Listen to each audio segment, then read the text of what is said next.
For roll call, don't know, let me just check, make sure we have Scott online here. So for roll call, we have Julie McKenzie online, Kelly Tarbell online, Caitlin Benson in person, myself, and Jeff Hance online as the alternate for GM. Is that right? Yeah, okay. Looking for a motion for approval of the agenda. Ellie? A second? Second. Caitlin? All in favor of approving the agenda as printed? All right. Opposed? There wasn't anyone, so it moved. Great. And then approval of the minutes from the December 5th meeting. To approve anyone? Motion to approve. Okay. Second? Second? Anyone? Julie? Okay, all in favor? All right. Also established that Jabbar planted. So we accepted the minutes. And just for, it's not an accuracy thing for the minutes. I just want to make sure that when this goes back, that they change Dave Venter's name on there. Okay, now we're going to come into our first public comment section. If there's anyone public that wants to speak. Adrian, just for whatever clarity, I don't know, I should probably recuse myself from voting for the minutes because I was not there. Okay. All right, so Kelly recuses herself. Okay.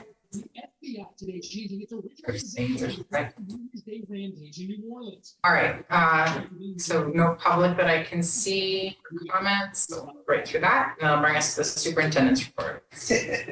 Depends how much you want. Actually, I gotta look at my notes, make sure I don't mess up any dates or numbers here. So the legislative session is getting ready to kick off on January 8th. It's going to run through May 9th. The big focus right now, obviously, is going to be the ed fund and funding and controlling costs.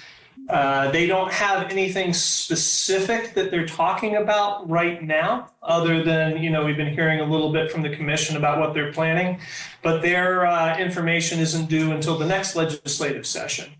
So hopefully by early February, mid-February, we'll have a pretty clear idea of what's coming out of the education subcommittee, and I'll be able to relay that to the folks here.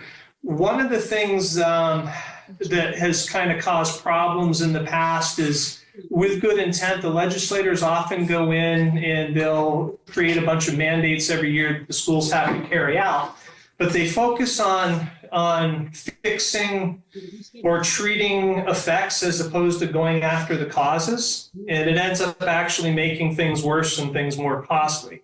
A perfect example is special education when they switched to the block grant.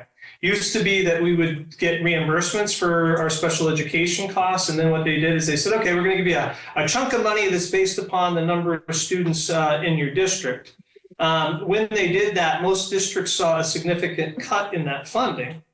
And if you think about that, right, you're treating the effect. The effect is they're worried about the costs. The cause is that the state does not have a good system for delivering special education services. So if they would spend a little bit of time working on the causes, improving things like special education services and how they're delivered, students would eventually gain the independence to come off the IEPs and the costs would go down.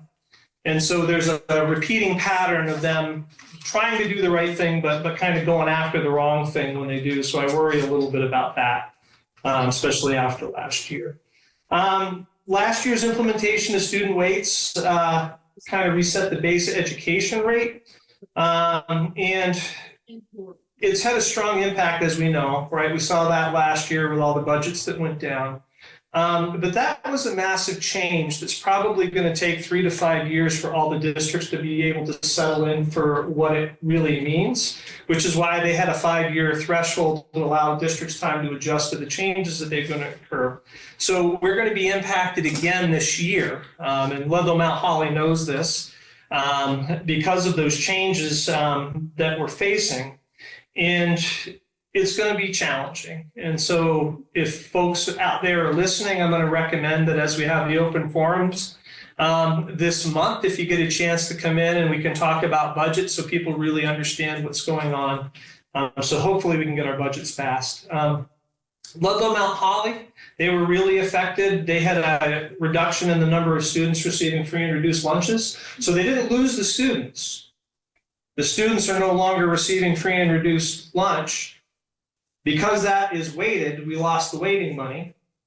And because of that, just to get Ludlow Mount Holly, based upon kind of what Cheryl and I were talking about earlier today and the calculations she did, just to get them down to a 17-cent increase, which is about where Green Mountain is, they would have to cut $1 million or a little bit more than that from their current budget. All because of that change that the state made a year ago. So the potential is that over the course of time, now that we're under this new system, we're going to have this pendulum swinging back and forth, where some years you get a huge surge of money and some years you get a huge deficit. And it's going to be trying to navigate that and try to smooth it out as best we can.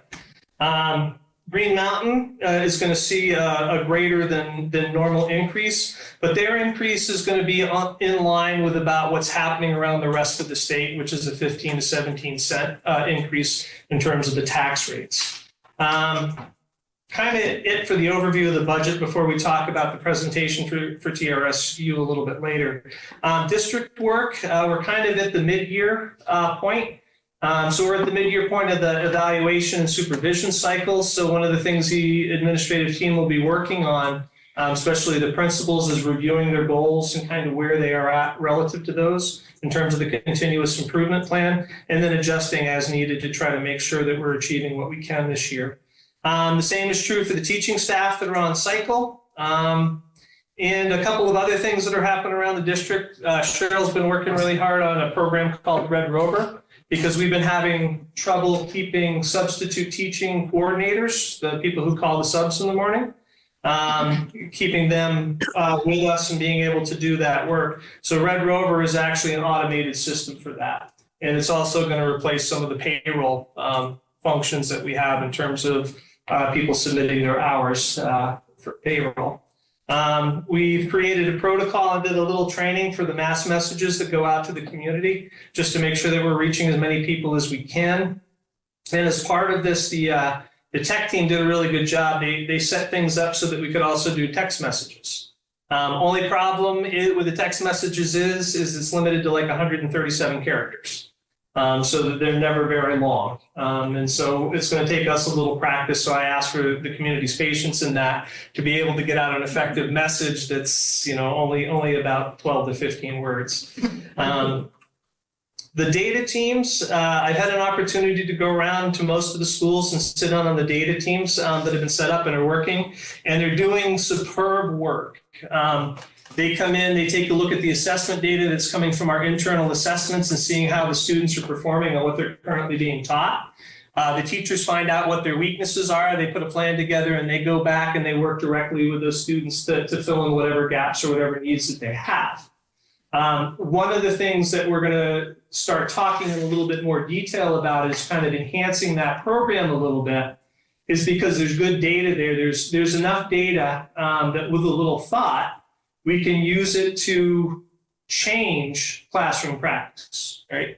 In some cases, the kid just didn't get it, and so we go back and help them. In some cases, the teaching strategy that was used with good intent may not have worked. And we want to be able to identify when that happens, which this data should show us, so that the teachers know to go back and change how they're approaching those concepts and that knowledge with the kids in the classroom. So one of the things that we're looking at.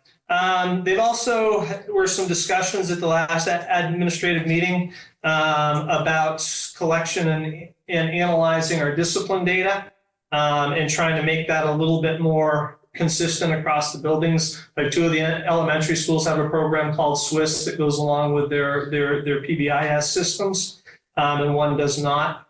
And then we've also had some discussion about their multi-tiered system supports.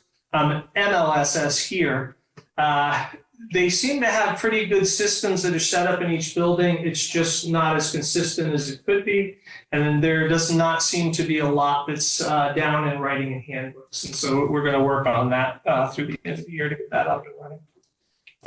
We had talked a little bit on Ludlow Mount Holly. And again, their biggest focus that they're working on right now is the budget. Based upon the current budget draft, they are looking at a 30 to 40 cent increase on their tax rates per $100 of assessed value. So what that means is that Ludlow Mount Holly residents are looking at an increase of $350 per $100,000 of value in their properties, which is pretty significant. We already talked about the fact they need to cut about $1 million from their 8.8 million budget just to get you down to the 17 cent range to cut that in half. At the next board meeting, and Cheryl did a lot of work on this, it was actually pretty impressive to see on the different scenarios that we talked about and that the board requested at the last meeting. You know, if we change this, what will the tax rate be? And two of the things that we did discuss, and again, I want to make this clear, they're not recommendations. They're in there to show the magnitude of change that's necessary to get the tax rates down to a reasonable level. The first one was basically closing all the schools and sending all the students to be tuitioned out. And the second one was going to one school and putting all the students in a single school. And even that, it sounds like, didn't have a dramatic impact in terms of what we're looking at for taxes. So it's going to be vitally important that the community kind of comes out and hopefully has some good discussions with us and has an understanding of what we're looking at and why. Green Mountain, we've talked a little bit about this. Your tax rates are in the kind of the normal range for the state. And it depends upon the town that you're in. Based upon what we're seeing, you can think about $150 increase per $100,000 of property value, depending upon which town you're in. Baltimore actually is going to see a decrease, right? But they're going to see a decrease of $150 per 100,000, and that's because they were reassessed a little while ago. So that's going to be good for them. And Cheryl has also did a good job of running numbers on the scenarios that the GM board asked us to do. Good. So we'll have that ready for the next meeting. That's about it, unless there's questions. Yeah, I just had a couple. The first one is, I don't know what the acronym PBIS is. Oh, Positive Behavioral Intervention Supports. Okay. So it's it actually is somewhat effective. It's not one that I really support 100%, but it's here. It's nationwide. It's where, you know, you're trying to recognize the kids for the good things that they do. Mm-hmm. And one of the things that is attached to it is this program called SWIS, where when there are discipline issues, that information is entered into that program and it keeps track of it over time. So you can get vital information like, oh, you know, all the discipline or the majority of the discipline problems that we're having are all fights. So we've got a systemic problem here that we need to see if we can find a solution to. It also shows the impact of the PBIS work that's done. You know, are things improving? Are they getting worse? Okay. It can also lead to social emotional learning. Are there things that we need to talk with kids about in terms of what we're seeing in the data? Right? It's obvious that they don't know how to interact with each other in a constructive way when they're on different sides of an argument. You know, things like that we can do to help. Okay. And I guess this sort of has the same question for the PBIS as the MLSS. I thought all of these things were fairly standardized. I thought like discipline was standardized between all of the schools in both districts. Like I remember recalling hearing about ruler and those sorts of things. Is it like different per district or different in different schools? So it's across the district. So it's between the districts that it's different. Okay. So between that's a good question. Okay. So Cavendish, Chester, Andover, my understanding is that they are using PBIS. They have the Swiss system. If you go up to Cavendish, they're not using the Swiss system to track the data. Okay, and then the MLSS, is that not standardized? They are doing the work that's required, which is good. Okay. But my understanding, based on the last conversation that we had, was that, you know, it may not be written up, the protocols may not be written up the way that they're supposed to be. We may not have the tracking forms that we're supposed to be using, those sorts of things. Okay. And so we need to take a close look at that. Some work. I think Emma had already started a bit of work on that, which was great. Okay. Do you mind if I just respond to one of your questions about ruler? Yeah. So it's a lot of like jargoning pieces Yeah. of like the universal layer of like what all students get. So we utilize a program in all four, now actually at the high school too, around recognize, understand, label, express, regulate emotions. So it's around social emotional development as a core approach. Positive behavior intervention supports is something, PBIS is something that Mr. Andover has been doing for many, many years. And some of the philosophy of that is integrated into ruler, integrated into responsive classroom, which is what some of the other buildings are kind of running their social emotional models on. And Swiss is actually a tool to collect, to monitor, you know, and one way that you can utilize that data, to Lane's point, is to say, okay, do we need to do a universal intervention here when it comes to, students, you know, in transition times between lunch and recess, we all of a sudden seeing an uptick in behavior. So we need to make a intervention to support students in that capacity. So it's a way of tracking data that one of the schools has, and we've had conversations about how we might be able to have consistency across all those schools. Good, okay, all right, thank you for clarifying that. Julie has reading. Okay, can I just ask my last question, Julie? Sorry. I know we'll talk about the budget in a minute, but it was both about LMH stuff. I had wanted to know how this significant LMH budget is going to impact TRSU, but did you say closing all of the schools in that district didn't impact their tax rate? It did, but it only would it cut it in half? Cut it down like twice. So you're starting at 30, 40, and it's cutting you 20. By closing everything, you only cut it, wow, that's insane. Okay, all right, that's all I have. Again, not recommended, we're just, No, I just looking at- Actually, was kind of getting it is 47. it. so it gets us, okay. I just, when you said that, it just was stunning. Okay, sorry, Julie, your turn.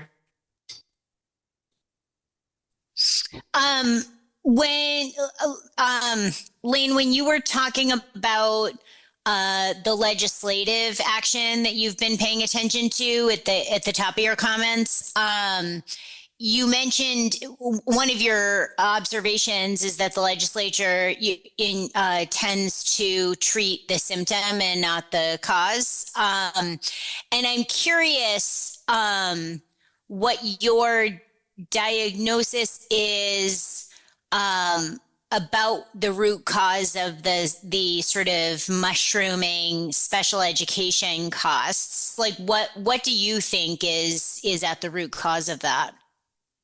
It's funny because we did the work in the other district and it's kind of basic. And again, what we did in one place isn't necessarily transferable. It should be. But what typically ends up happening in a lot of districts is the kids will come in, they'll have their interaction with the special education teacher, and the special education teacher and the student are working together to complete the work in the area of the student's disability. The problem becomes the student kind of becomes dependent upon that help from the teacher. There is no mechanism in place that is slowly transferring the responsibility and the skills to the student so that they are acquiring independence. In other words, you know, if I need a specific organizer to be able to write a 5-paragraph essay, at some point in time, I need to be trained to be able to pick that up and use it myself, as opposed to having the teacher sit down next to me and start filling it out with me. Right? So it's the difference between depending on a person to be able to complete stuff and having a person teaching you the skills so that over time you can learn it on your own. And it's not that they're not doing fantastic work with the kids. I saw some of the best work I've ever seen, actually when I was up at Cavendish, but all the schools are doing amazing in terms of interactions with special education and the students. But that seems to be the crux of the piece, and it's a simple thing, but it's important, right? And then how does that makes perfect sense to me, but how does that hit the costs of the program, and why do they keep expanding? So it can impact it positively in two ways. If I have acquired the skill and I'm independent with it, I no longer need IEP services and I come off it. So all those resources that have been shifted to help me do this work are no longer needed. if I have real severe disabilities, I may never come off my IEP during my school career here, but the IEP should become less restrictive, right? Where I was getting $50,000 worth of services when I started, when I end, I might be getting $10,000 a year worth of services. I need less support because I've acquired some of the skills, maybe not all of them. So is there sort of like a paradigm shift that needs to happen? I don't know if it's like a special education leadership issue or where we are moving towards that like independence model. It needs to be, it's a cultural shift in thinking. And so it's not hard to do, but there needs to be a structure in place that can support it. And when I say support it, I mean support it religiously all the time. Because folks are so used to doing things in a certain way, right? They're used to coming in, identifying a student's disability, identifying the accommodations they need and implementing them that they've done for years and years and years. That to start to think about that little nuance, how am I going to approach the kid while we're implementing these accommodations? How am I going to approach it so that I'm teaching them those skills, right? I'm helping them, but over the course of times, I want to scaffold things. I want the responsibility for using those skills to slowly be picked up by the student. So it does take work. Yeah, and so that's I appreciate your sort of sort of 10,000-foot view on that process. What I think would be helpful is because my experience in the last 2 years I've been here is that I think sometimes when we start talking about budget, people see a big number and for special ed, and I think it is kind of it becomes kind of like I don't think there's a high level of understanding of why the costs are so high. And my observation or advice or suggestion would be when we are explaining the budget to provide some depth of kind of what your vision is for where you are trying to get to in a way that will maybe have a positive budgetary impact. It's because what I'm hearing from you is that it sounds like we are in the midst of a process. This year we might not see it, but we are working on this. And I think that that's an important piece to convey to the voters. Yeah, we really, structurally, we really need a second, like an assistant special education director to carry this off effectively. The other piece, because hopefully people are going to watch these videos a little bit later, but the second piece about the special education is the outplacements, right? If we have a student that has disabilities or a disability that we can't fully accommodate here, we often send them out, and that can be hundreds of thousands of dollars per student, not including the transportation back and forth, which can add up mightily as well. One of the other things that need to be considered, especially in my experience in other districts, is that if I am sending a student out for outplacement and I'm paying $100,000 or $200,000 for that student, I expect them to work solely on the accommodations that are needed for the student to be able to come back to our school. That's their job. And so when we see students that are going to outplacement and staying there, that's a problem. We're paying them a lot of money for accomplishing nothing. So in Massachusetts, what we used to do is have 45-day placements where if we've got a student that we can't accommodate, we send them off to the specialists, right? They work in that outplacement for 45 days. And at the end, the specialists have worked during that 45-day period specifically on the issue or two that's keeping the student out of our school, and then providing us with a plan of accommodation so that we can get them back in at the end of the 45 days. And so that's the other piece where huge amounts of money are spent. Yeah, and I didn't know, as someone who's, somewhat keyed into all of this, I myself didn't realize that that was the goal of sometimes of outplacement. So I think explaining all of this would be really beneficial as we go through the next couple of months. Agreed. Kelly? Sorry. I just also wanted to say in response to Julie's questioning, I think a lot of times, Julie, one of the problems is when students struggle and then you meet as an IEP team, there's a lot of emotion that goes with it. And sometimes being a part of that team and parents get very emotional, their kids are finally being successful and feeling good. And now we want to start taking away some of those goals, some of those accommodations and modifications. And for parents, it's really hard.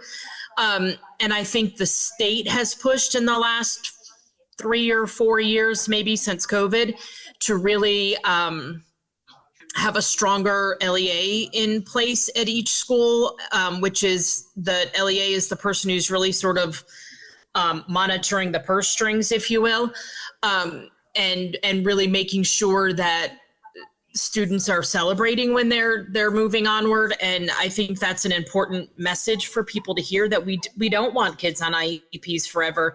And not just for financial reasons, but for that dependence. We want them to be independent people.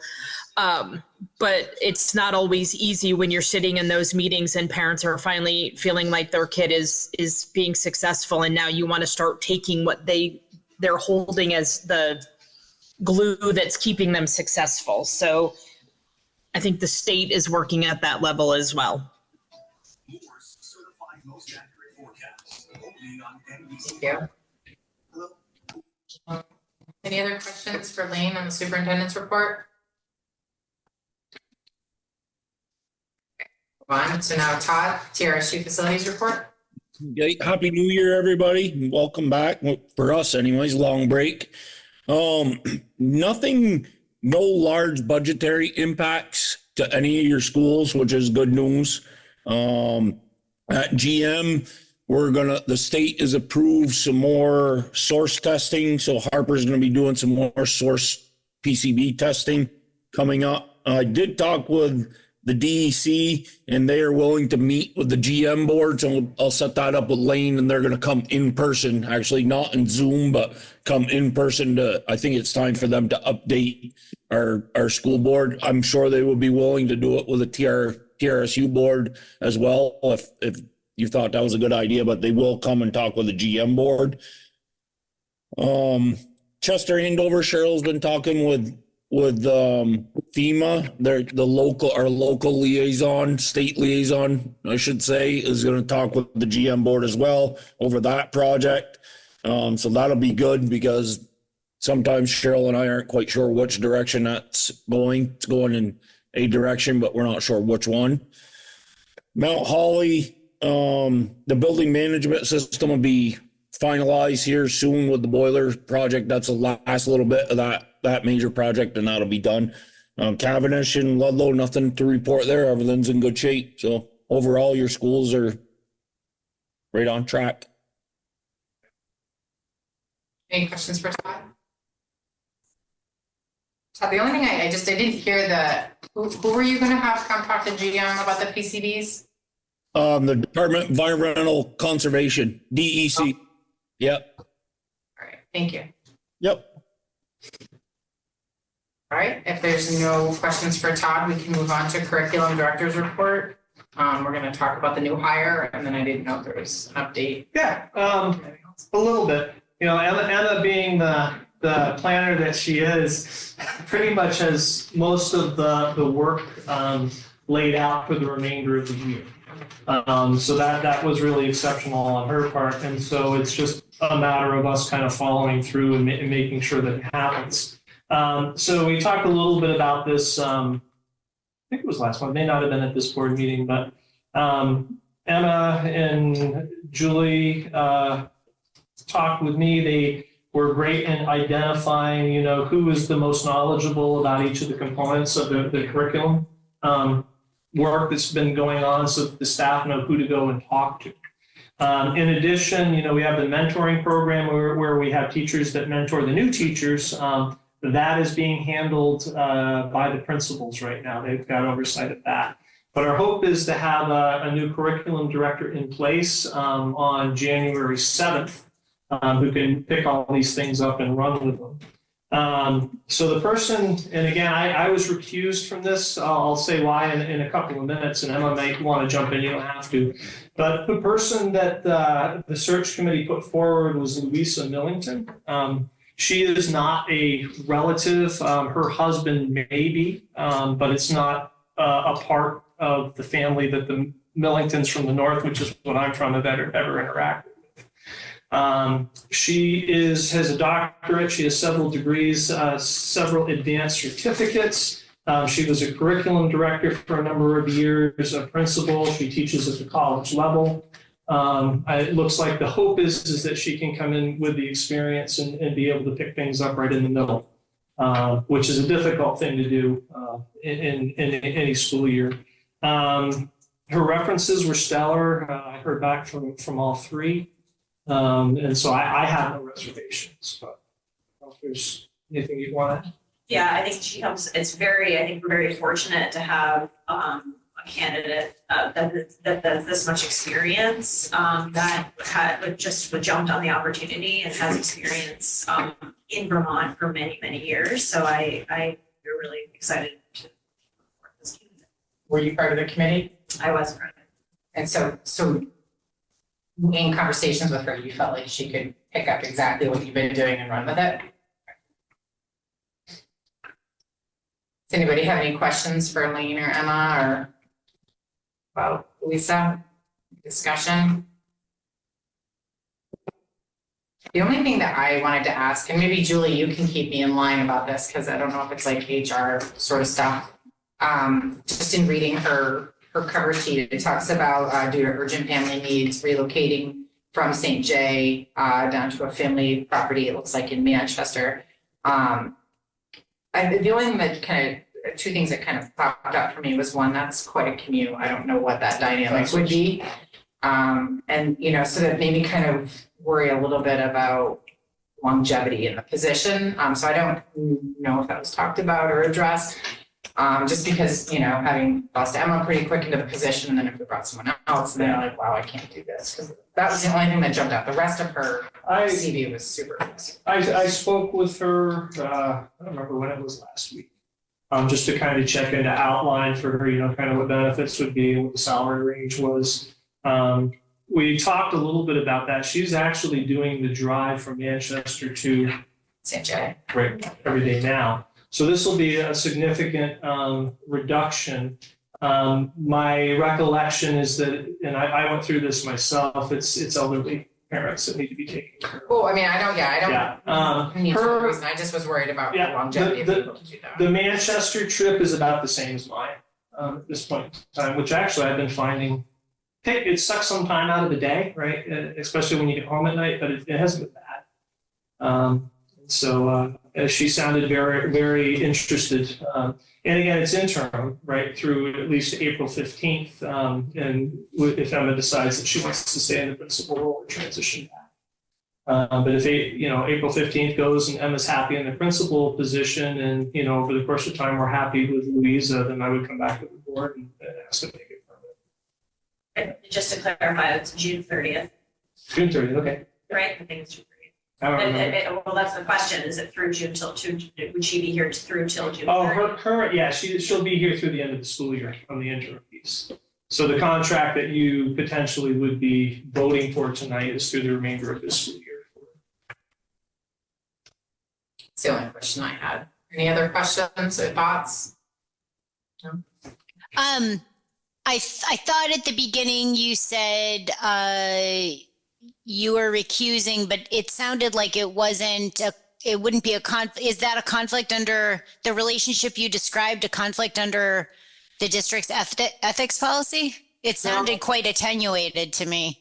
just because the names were the same, that was the only reason. I just didn't want it to look from the outside, from somebody who doesn't know all the details, that, you know, there was a conflict. Got it. The appearance of a conflict. Okay. Yeah. Thank you. And also, what is the rate for the interim position? It's currently 95. Okay. Which will be prorated. Prorated, yeah. Okay.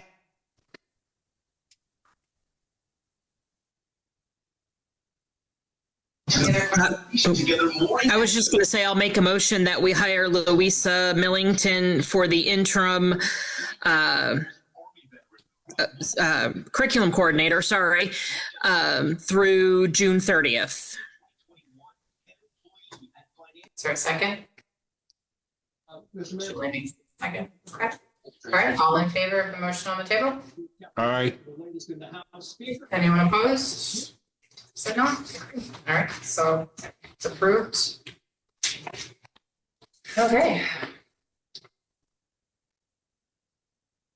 All right, now move into financial updates. All right, I'll do a quick financial update and then we'll move into the budget. So we're halfway through the year already. Well, it seems like it went really fast. We've spent about half the super central office budget, which is where I would expect to be. Transportation, the unbudgeted was a radio service for the Ludlow Mount Holly bus. Well, I guess Ludlow for right now, because Mount Holly doesn't have a bus yet, a driver yet. But it was a safety measure because every time they called the bus driver's cell phone, he had to like pull over to use his phone. So they got a radio so they could talk to him while he's driving. Special ed, nothing notable. If you look at the financial, you'll see some large negatives where we had to move some funding. Kids that move from 6th to 7th grade sometimes don't get caught right away. So we have to recode them. FY24 audits are complete and they are posted in the folder. And there was nothing in the management letter to report. Okay. Any questions? Okay, I'm moving to the budget. So there hasn't been a significant, actually, there hasn't really been much of a change at all between, you know, what you're going to see tonight and what we talked about last time. There was an additional $5,900 that was added with the recognition that we've got a couple of people that are going to change the salary columns that they're on in anticipation of that. One of the things that we did do, we did put a dollar amount on potentially what the new administration's impact might be on our federal grants and federal funding. And then the other thing that we did is given where Ludlow Mount Holly is sitting, is took a look at what was discretionary that could be cut without, you know, dramatic harm to the district. So talk a little bit about this. Is this idea that we've got a new administration that's coming in that has made a lot of statements about, you know, education, getting rid of the Department of Education. And that kind of fills out our kind of current financial landscape that, you know, we have to prepare for, even though right now we're not 100% sure what is going to happen. The other thing that we need to be reminded of is last year's kind of historic changes in taxes for folks and the increases that they saw, because that will still be on folks' mind when we're trying to sell them the budget this year. What has been said and what is going on? Right now, the U.S. Department of Education is unfunded for the next year. The Senate actually has approved at the federal level the Department of Education's funding. The House has not. The House has actually stalled motion on that funding until the next administration takes over. And they've done a lot of discussion about what they would cut from the federal budget as it relates to education. Federal funding typically accounts for about 10% of most school districts' total budgets. And it's significantly more in districts where you have disadvantaged students, because that's what those grants are designed to support.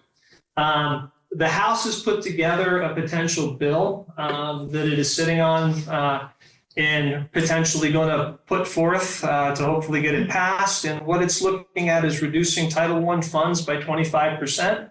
Title I funds are used for direct services to students. Eliminating Title II funding, which is a lot of our money that we use for professional development for staff. Eliminate completely Title III funding, which doesn't affect us as much. Title III funding helps students whose primary language is not English. They are going to level fund the individuals with disabilities, grant funding that they do every year. They are going to eliminate all funding for English as a second language services, eliminate funding for any social emotional program that is out there, and then do a 70% reduction in school-based mental services grants. So in terms of the issues that we're trying to mediate with students at this point in time, this could be catastrophic. In terms of our budget, last year's consolidated federal program monies, so this is just the title funds, this does not include the IDEA. We received about $706,000.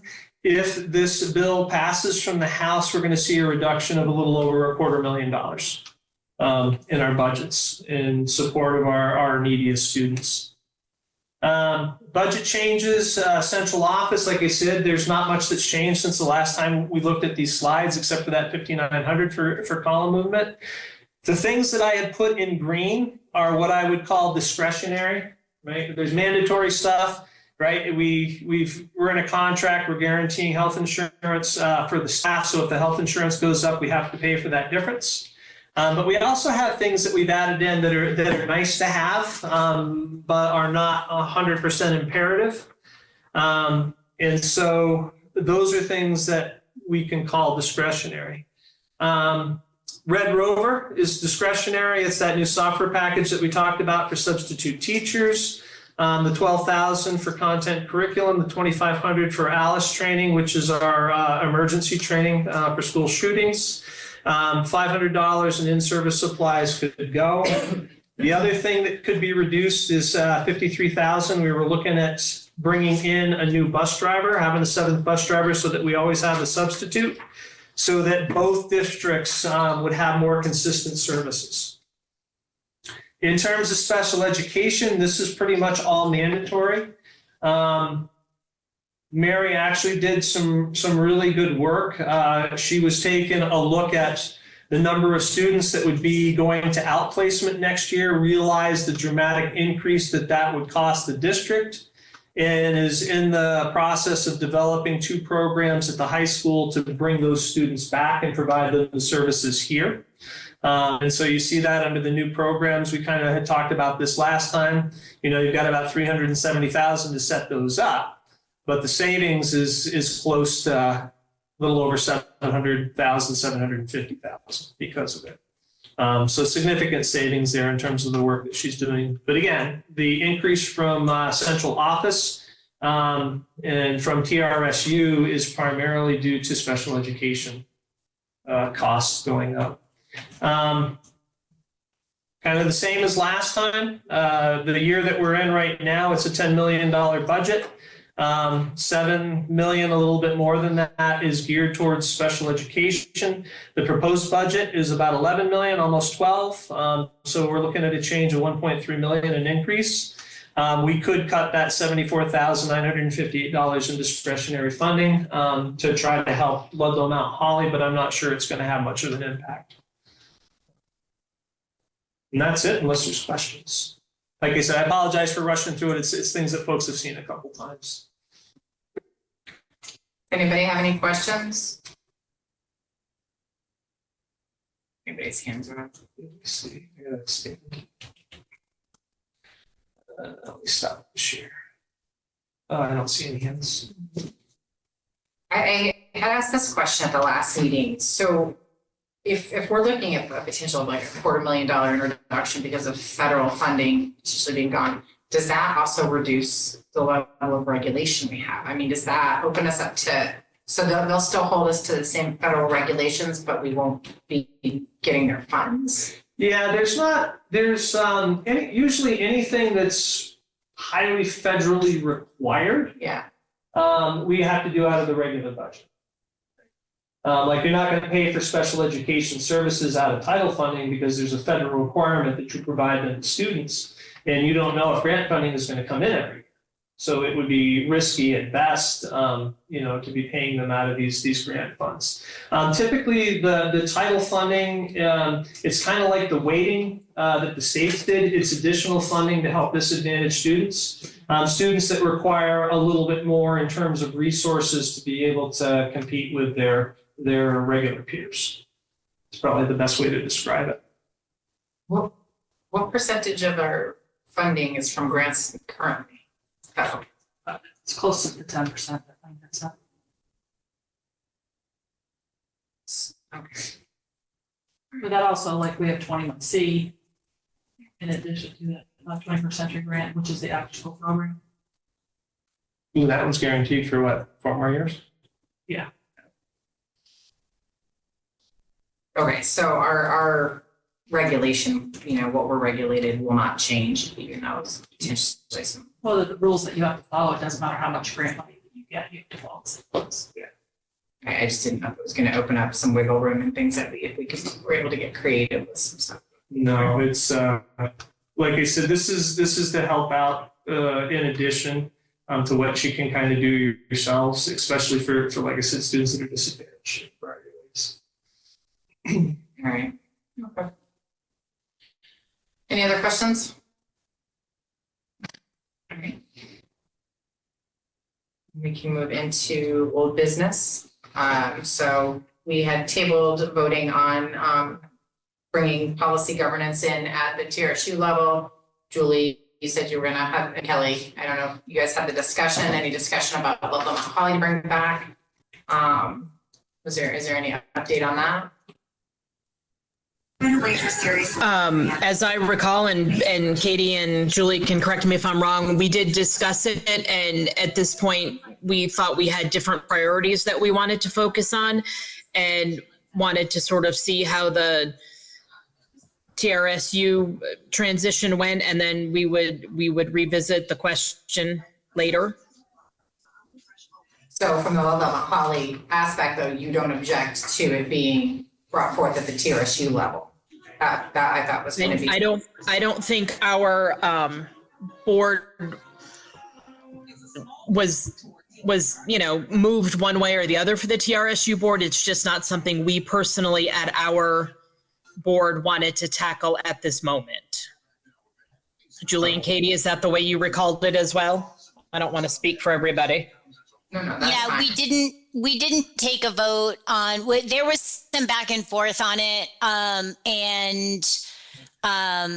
We didn't take a vote on whether we support the concept, is my memory. And then looking back, I looked at my notes from the meeting, and then I looked back at the notes from Amber, and that was consistent with the discussion. Okay, so the representatives from the Mount Holly board, do you feel that you're going to be able to vote for the TRSU level, for or against, however you see fit, to the TRSU level, though? I understand Mount Holly is going to do its own thing at this point, but at the TRSU level, I guess I'm hoping to bring forth policy governance that then we can move forward into having an evaluation process for Lane and kind of be starting to set up those guardrails. Do you think you're going to be okay to vote one way or the other about that tonight, though? You've had enough discussion to make your votes okay? I am. Well, I just think, having like kind of the 3 boards and people, being on different boards and maybe having different priorities for different boards just sort of made it a little cumbersome.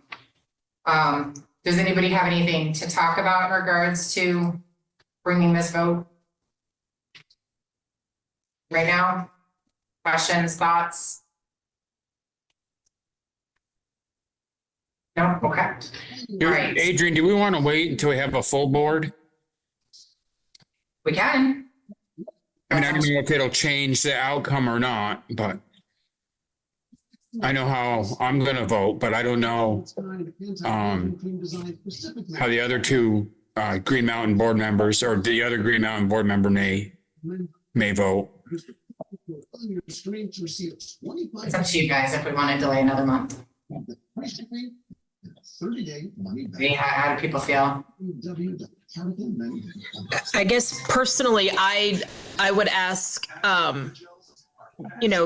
Jeff and Adrian, you guys have had conversations with your board members. Do you feel like your position is fairly unanimous in that? I mean, I don't know how you're planning on voting. I think I know. I would hate to delay it another month if we didn't have to, but I also don't want there to be strife among the board. So I guess I would lean toward you guys to say, if you feel confident that you're voting the way that your colleagues would similarly vote, maybe, I don't know, do you know what I'm saying? I just would hate to postpone it if we didn't have to, but I hear Jeff's concern. Yeah, I know Lisa has had reservations. She's been given the opportunity to meet one-on-one with the consultant. I don't know if she has taken that opportunity or not, to get her very specific question answered. GM is still talking about it. We haven't made a determination about whether GM is going to adopt policy governance. I think my continued push for getting it at least at the TRSU level is so that we can start developing, policy that will then guide Lane to be able to do his job based on the policies we design for TRSU level. And it also gives us the ability to give him an evaluation. I mean, if we are not telling him what we want at the end of the year, we can't really say you didn't do your job.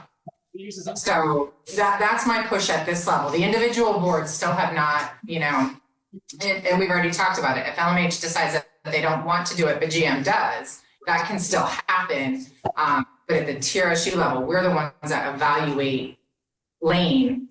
So I really just feel like we have to have some level of structure. And I've been assured both by Jeananne and Lane that they both engaged in boards that, some boards have had it and other boards haven't, and it's still functional at this level. But, my personal opinion is I don't want to delay. We are now months into the school year and haven't gotten anywhere. But I will definitely yield to what the board wants. Washington Post columnist and American Enterprise Institute. All right, I say we vote then. Is a Fox News radio. Okay. All right. So is there a motion to adopt policy governance at the TRSU level? Has kind of raged over the past. I can't make the motion. So moved. That the FBI did not. All right. So moved by Jeff, seconded by Kelly. It just shows. All right. All in favor of adopting policy governance at the TRSU level? Aye. Opposed? People on the charter watch. Were you opposed or were you for it, Kelly? You won't made the motion. Your hand was up. Okay. All right. Sorry, I was for it. I will vote for it at the TRSU level. All right. Motion to have policy governance at the TRSU level is approved. All right. And so what we'll do at the TRSU level is we will get in touch with Jeananne and she will help the TRSU board members. We will start to develop policy, the guardrails, kind of what we want Lane's job to look like and the evaluation process. So I will have Jeananne follow up, or you can ask Jeananne to follow up with the board, maybe come to the next board meeting and start talking next steps. Yeah, one of your items was Developing policies. getting a date to start. Okay. Okay. All right. Thank you for that. I'm glad to finally have moved forward with that. All right. And then we have the vote on TRSU budget Yeah, you have to approve your budget. at this meeting. Before January 20th. Well, we don't have another meeting scheduled, and it's best that you vote on it before the other boards vote on their budget, the districts, because you finance this budget. So it gets so dicey. I'm just like, all right. Or you can, No, I always feel like it's just scary. Okay, so what was the final number for the TRSU budget? The number I have is different from what I had in this. go for it. $11,384,025. All right, did you guys all hear that number? All right, so, Jeff is saying no. huh? Jeff is saying no. No, so the final number for the TRSU budget for a vote tonight, Jeff, if you can hear me, is 11,384,025. Okay? Does anybody have any questions or thoughts or discussion about before we go? And all you. I have a question. Where do you see this going, Jim? I said that. Julie, and Does that represent a change in the figure that Ludlow Mount Holly will contribute? It's a minimal change. Okay. is there another question? I thought I saw somebody leaning forward to ask a question. Cheryl, I don't know if you have the answer to this, and I know it's minimal, and I'm mostly asking for the camera. If we took out the 74 and change, whatever that number was in Lane's presentation, the discretionary, what tax impact would that have for the different districts? Is that something you can come up with or not?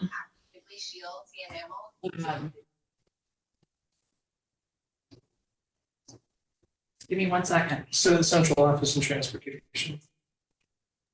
Can you put that slide back up? Yeah, give me just a moment. Let's see.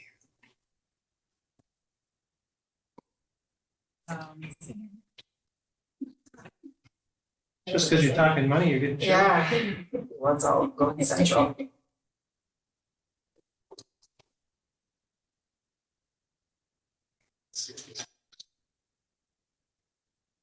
So it's about 1/3 Ludlow, Mount Holly, 2/3 Green Mountain Unified. So in our tax rate of that 17-cent goal we're trying to get to, is there any, It's say good. that again, I missed what you said. It's not going to make a big impact. Thank you, that's what I assumed.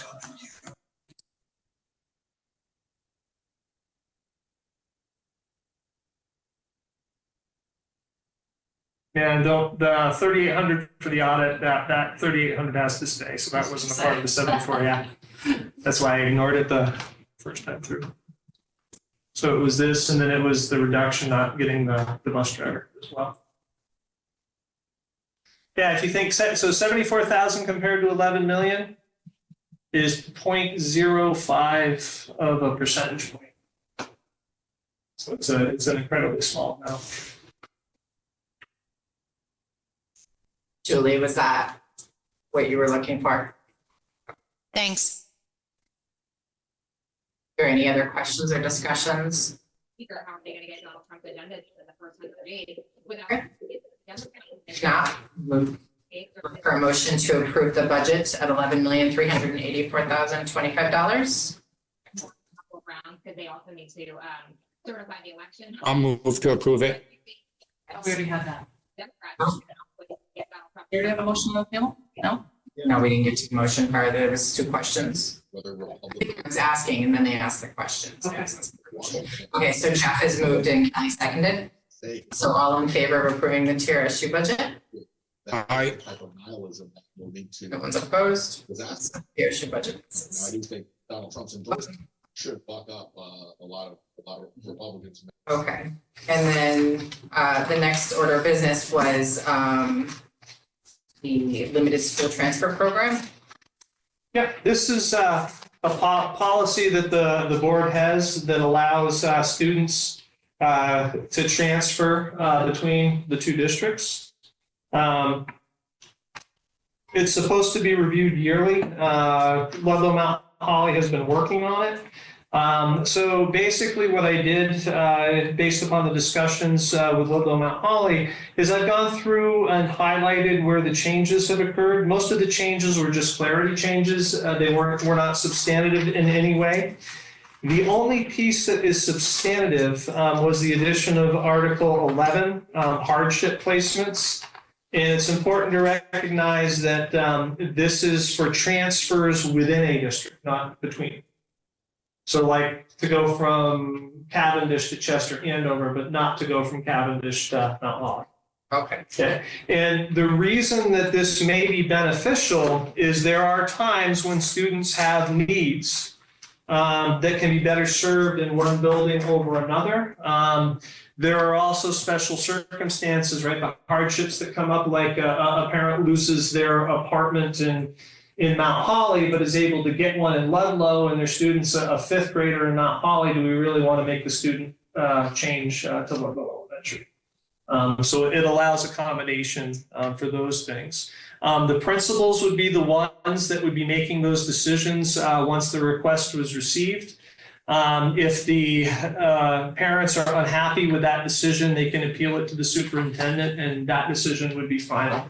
So it would not come to the board, unless the board wants it to, but it sounded like they didn't, so at least in the discussions earlier. Isn't there a process? I feel like at GM, there was a process not too long ago where they went to the board, the superintendent, and they weren't happy, so it went to the AOE. That has to do with, that was a Woodstock student running with. So out of district. Trying to. Okay, all right. Pay for them. Okay. Just out of curiosity, not that it's gonna change my thought, but like other hardship, like if there was like a bullying incident or something, would that fall under that? Sometimes, and of course here it's not as prevalent. It might be in Green Mountain. Sometimes students do better in a small school as opposed to a larger one. Sometimes, if students have had a difficult time having a change of page, being able to reset and go to a new school in a new culture can make a big difference. So that would be something that could be considered. Yeah. All right. Sometimes special education services are easier to provide in one school as opposed to another as well. So, Kelly, Kelly? Lane, I just want to make sure that I was really clear about what you said. This, and I guess maybe I was making assumptions that it might have been wrong. I don't know. I thought that there were students who moved from Green Mountain not that it's called Green Mountain Elementary School, but one of the Green Mountain District's elementary schools to the Ludlow Mount Holly elementary schools. It is just between Ludlow Mount Holly, A to B, and then Cavendish, Chester. I always thought it was all four. So to provide clarity, so the policy itself, the overall policy is about allowing students to move from one district to another, from Ludlow Mount Holly to Green Mountain to Ludlow Mount Holly.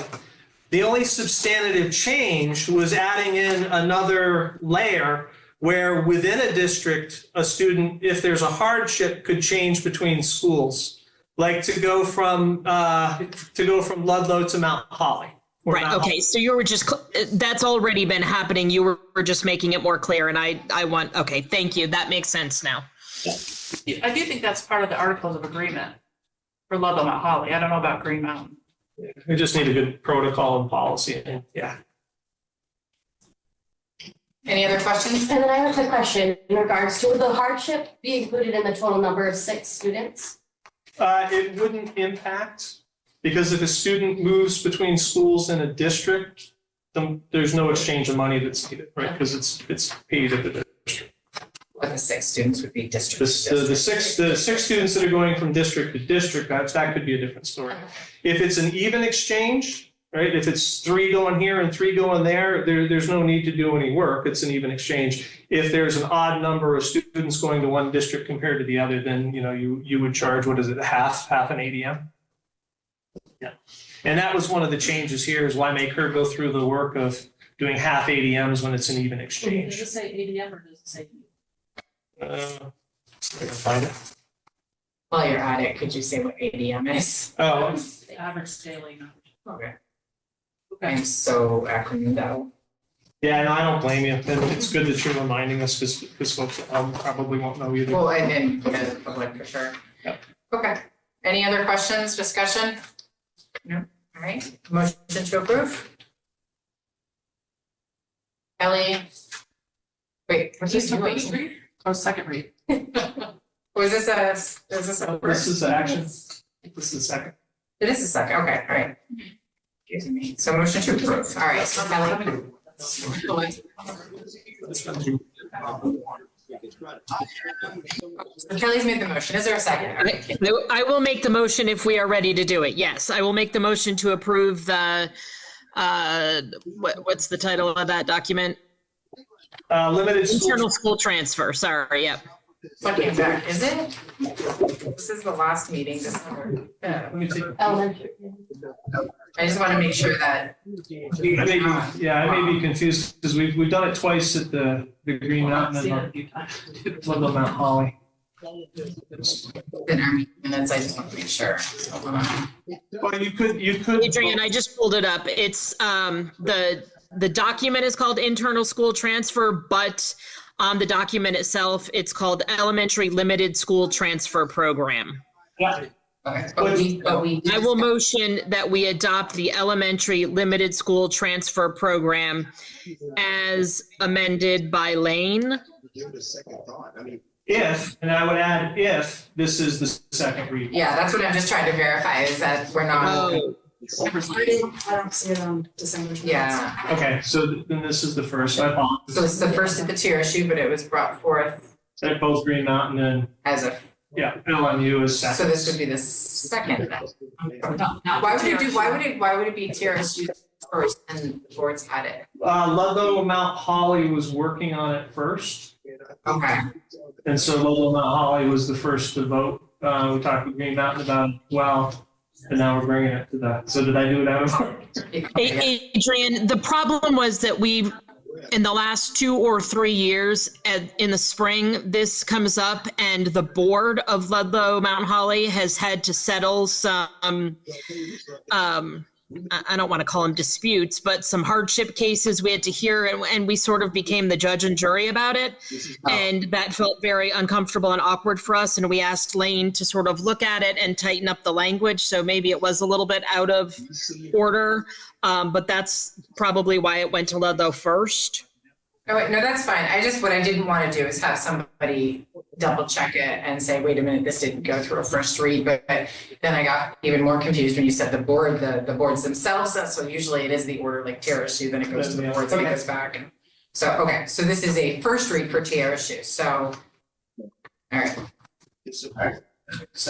Okay, so we will bring this back next month. Second read and possible adoption. Okay.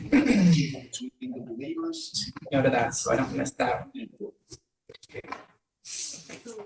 So unless there's anything else, we'll move into new business. The first article is policy creation date. So now that we've adopted policy governance here, we'll bring it to the consultant and ask for some dates.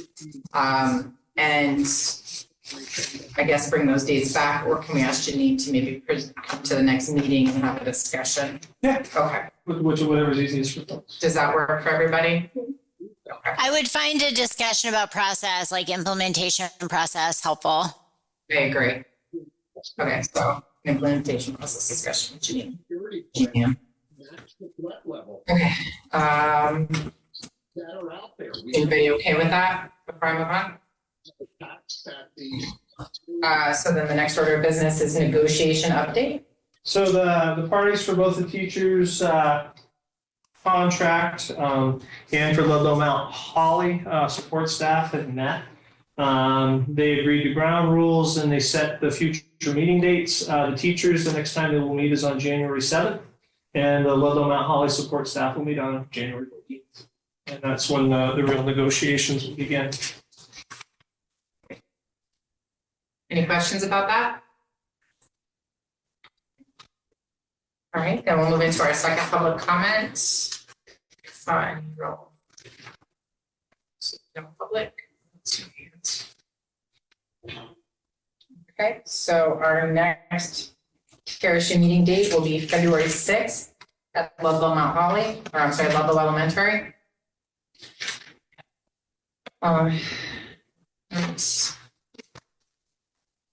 So unless there's anything else anyone wants to bring up or talk about, we have board self-evaluation. So board members are given and have read the agenda and background materials prior to the meeting? Yes, okay. Board members are respectful of each other and the public and the administration? Yeah. Board members handle conflict openly and constructively. We didn't have any conflicts. Board members focus on the role and responsibility of the board. And board members act as a team once a decision has been made and work collaboratively throughout decision making. Okay, all right. So if there's nothing else, we will adjourn the meeting at 7:09 p.m. Is there a motion? Sorry. I'm in a hurry. Julie, seconded by Kelly, was that? Yeah. All right, all in favor of adjournment? All right. Okay, now we're adjourned at 7:10.